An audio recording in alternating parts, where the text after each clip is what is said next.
பருத்தி பால் சர்க்கரை பொங்கல் செய்ய போகிறோம். பருத்தி இந்த மாதிரி தான் இருக்கும். இது வந்து நான் நைட்டே ஊற வச்சு மிக்சியில் போட்டு வச்சுருக்கேன். இதை அரைச்சி பால் எடுத்துக்கலாம். நம்ம இதை வந்து புழிஞ்சு பால் எடுத்ததுக்கப்புறம் பார்ப்போம்.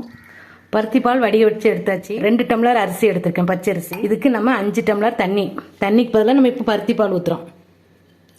5 டம்ளர் பருத்தி பால் ஊற்றிக்கிடுங்க. இதில் பச்சரிசி சேர்த்துக்கிடுங்க. குக்கரை மூடி ஒரு 4 விசில் வச்சு எடுத்துக்கிடுவோம். அரிசி வேகிறதுக்குள்ள நம்ம 2 வெல்லம் எடுத்து வச்சுருக்கோம். அதில் கொஞ்சமாக தண்ணி ஊற்றிக்கிடுங்க. பாகு மட்டும் கரைஞ்சா போதும். பொங்கல் வேக வச்சு எடுத்தாச்சு. நல்லா மசிச்சுக்கலாம்.